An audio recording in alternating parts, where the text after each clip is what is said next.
Hello everybody, Thomas here, and welcome to SFF180 for January the 2nd, 2017. It's a new year, going to be a few changes around here.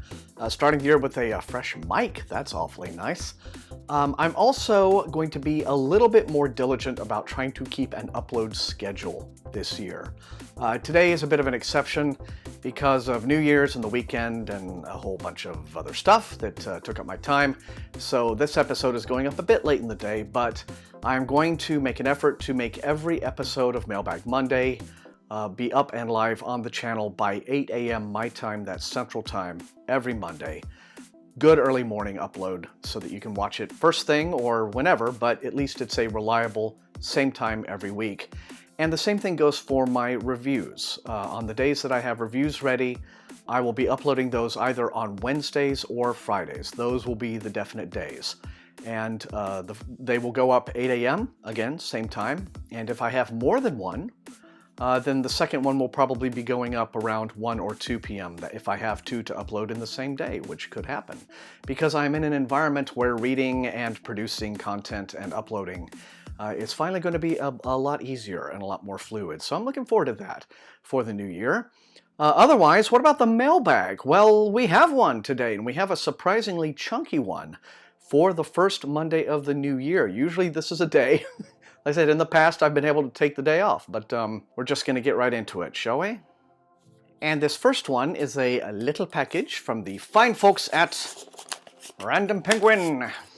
And I'm pleased to see this. This is The Burning Page by Genevieve Cogman, and it is the third and I believe maybe final, because I think this is a trilogy, installment in the Invisible Library series. This is about a library that collects books, works of fiction, and I assume nonfiction, from all manner of alternate realities, and compiles them all into one institution.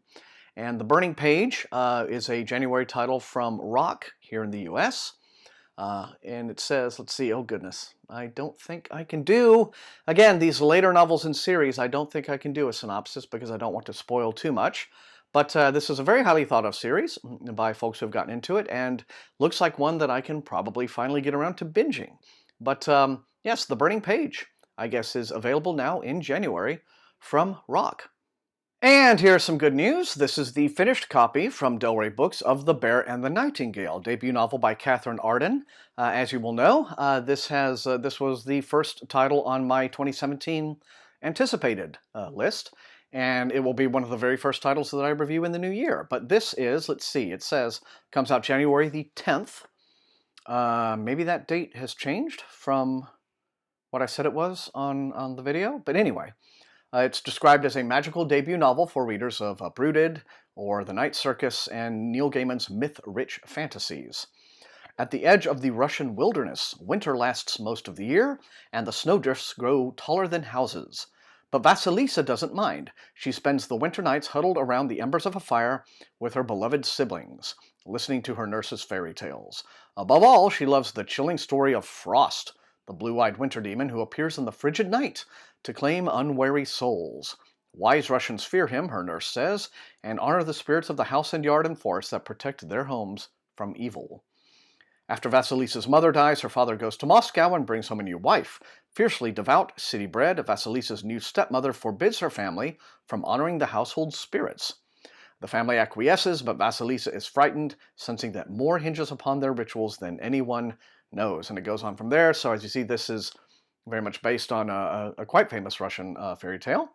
And in fact, it's another one, Vasa in the Night by Sarah Porter is another recent novel that is a pastiche on that fairy tale. But like I said, this comes out on the 10th of January from Del Rey Books. Okay, and moving on down the line, we have this white envelope which usually denotes a tour title. And that is what it is. All these titles from my most anticipated list are just coming in hot and heavy, all in one go. This is Empire Games, the second book that was listed on my most anticipated video. Go watch that video, good lord, if you haven't already. This one comes out January 17th by Charlie Stross, and this is a new novel set in his universe of the Merchant Princes series. which has been described as economic science fiction. The year is 2020. It's 17 years since the revolution overthrew the last king of the new British Empire. And the newly reconstructed North American Commonwealth is developing rapidly, on course to defeat the French and bring democracy to a troubled world. But Miriam Bergeson, commissioner in charge of the shadowy Ministry of Intertemporal Research and Intelligence, because it deals with alternate universes, the Maritime Espionage Agency tasked with catalyzing the Commonwealth's Great Leap Forward, has a problem. For years, she's warned everyone the Americans are coming. I think that's going to be a common warning. Now their drones arrive in the middle of a succession crisis. The leader of the American Commonwealth is dying and the vultures are circling. In another timeline, the U.S. has recruited Rita, Miriam's estranged daughter, to spy across timelines and bring down any remaining world walkers who might threaten national security, but her handlers are keeping information from her. Two nuclear superpowers are set on a collision course. Two increasingly desperate maritime espionage agencies are fumbling around in the dark trying to find a solution to the first contact problem that doesn't result in a nuclear holocaust. So then, Empire Games, politically charged, economically astute, alternate universe science fiction, coming from Charlie Strauss on the 17th. Okay then, getting off to a good start today. This is another package from the lovely Random Penguin folks. Well, have a look at this. This is awfully pretty. This is a book called The Fifth Petal. It's coming out from Crown Books on January the 24th. This sell sheet package is just absolutely packed full of blurbs and raves and what have you. But let's see what it says here. Do you think inside every one of us is a killer? This is the question that haunts the people of Salem, Massachusetts in Brunonia Barry's spellbinding, masterful new suspense novel, The Fifth Petal, a tale of otherworldly powers, ancient myths, and a gruesome triple homicide. Let's see. So, okay, this is not a debut novel. Her first book came out 10 years ago called The Lace Reader. Okay, let's see what this has to say. When a teenage boy dies suspiciously on Halloween night, Salem's chief of police, John Rafferty, now married to gifted lace reader Towner Whitney, wonders if there's a connection between the boy's death and Salem's most notorious cold case, the Goddess Murders, in which 3 young women, all descended from accused Salem witches, were slashed on Halloween night in 1989. Now Rafferty must uncover who or what is killing the descendants of Salem's accused witches, while keeping the town's paranoia, all too similar to the hysteria that led to the infamous witch trials, at bay. Okay then, well, this looks like it then is mostly a crime novel, but it has it says magical realism that will appeal to readers of Erin Morgenstern, and gothic suspense echoing Deborah Harkness. Again, looks quite lovely. The Fifth Petal, like I said, comes out on the 24th of January. Okay, and I'm guessing that we have another tour package here. And hooray, onward we go with the anticipated list. Here we have Martians Abroad. This is by Carrie Vaughn, who is best known for her urban fantasies. But this is a space opera, a YA space opera. Goes on sale January the 17th. It says a modern feminist update of the classic juvenile science fiction novel Podkane of Mars. Okay, well that kind of is a bit more specific in terms of its description of what it is. Classic science fiction authors such as Werner Vinge, Gregory Benford, and Jack McDevitt have already lauded this new take from Carrie Vaughn, which will appeal to both YA and adult audiences. Looking for an optimistic view of the future. Okay then, let's have a look. Teenage Polly Newton has one single-minded dream: to be a starship pilot and travel the galaxy. But her mother, the director of the Mars colony, derails Polly's plans when she sends Polly and her genius twin brother, Charles, to Galileo Academy on Earth, the one planet Polly has no desire to visit ever. That's understandable. Homesick and cut off from her desired future, Polly cannot seem to fit into the constraints of life on Earth, unlike Charles, who deftly maneuvers around people and sees through their behavior to their true motives. But when strange, unexplained, and dangerous coincidences centered on their high-profile classmates begin piling up, Polly is determined to find the truth, no matter the cost. Well, we have Martians Abroad, then, arrives January the 17th from Tor Books. Moving on down, another big Random Penguin envelope. Well, this is cool. This comes out April the 11th. It is the new book by Elizabeth Moon. It's called Cold Welcome, and it is a new novel set in the universe of a previous space opera series that she wrote called Vada's War, which I have read 4 out of 5 of them. I think it's a pretty good series. Probably not her very best work, but, you know, generally enjoyable for that kind of thing. But this is the first volume in a new series in that universe. And let me see what it says. Apart from coming out April 11th, what can I read here? Because there's no actual sell sheet. I'll try this. Okay. Lois McMaster Bujold meets Lost in this novel of treachery, politics, and tenacity.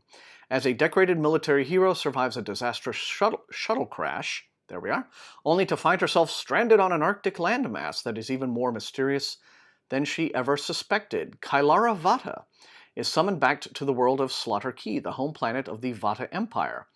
Kaid never meant to return, but sometimes family summons cannot be ignored. Yet nothing about this trip will go as planned. When her shuttle is sabotaged, she ends up crashed in Arctic waters, along with a desperate handful of strangers. It falls to Kai as ranking officer to help them survive and find land. But when they arrive on a frozen island that, until now, has always been known as a terraforming failure, what she discovers there is shocking. And now she must not only solve the mystery of who sabotaged her ship, but what it has to do with the secrets of a shadowy government faction seems more than willing to keep hidden. Well, this actually sounds like a much more interesting story. And as it comes out April 11th, it might give me an opportunity to reread the initial Vada's War series to kind of refresh my memory about it and see if my opinion of it has changed at all, which is always worth doing. So cold welcome from Elizabeth Moon, April 11th from Del Rey. And getting close to the bottom, we have, once again, what is probably Tor package. Okay, then, this is a little book by Elie Modesset Jr., and it is called Recluse Tales, and it is set in his, of course, Recluse fantasy universe, in which he has written probably about 20 books by now. But these are stories from the world of Recluse. This book is slated to come out tomorrow, January 3rd. 17 new short stories and 4 popular reprints spanning the 1,000-year history of Recluse. So if you are a fan, I've read the first 2. I wouldn't call myself a fan. But I know that, again, it's been I should read more of them to see if my opinion, improves or changes at all. But it says, let's see, first-time readers will gain a glimpse of the fascinating world and its complex magic system, while long-time readers of the series will be treated to glimpses into the history of the world. So, again, if you're a devotee, then this comes out tomorrow in hardcover from Tor, Recluse Tales. And finally, last one, looks like, from the Hachette book group. And this is Wrath, which is the 4th volume in an epic fantasy series called The Faithful and the Fallen. The author is John Gwynne, and this is one that I believe is out now, finally, in paperback from Orbit, and it's, by folks who have read it, it is a very highly regarded epic fantasy series. The War for the Banished Lands reaches new heights in the epic conclusion of John Gwynne's acclaimed fantasy series, so maybe this is now bingeable, for me anyway. Previous volumes were Malice, Valor, and Ruin. And finally we have Wrath, which sounds a bit ominous, but here you go. It is at last now out from Orbit Books. And that's it for this mailbag, a pretty chunky and, if you ask me, impressive one for the first Monday of 2017. So you guys know the drill. Light up those comments. Let me know which of these looks most interesting and exciting to you, which you would like to see me prioritize in the review queue. And otherwise, thank you as always so much for joining me, so much for the ongoing channel support. Means the world to me. If you enjoyed watching, then please leave a like, share the video far and wide with all of your SFF reading friends, and above all, please subscribe. If you have not done so, that is how SFF180 grows as a channel, and you can also support the channel at its TeePublic store. Okay?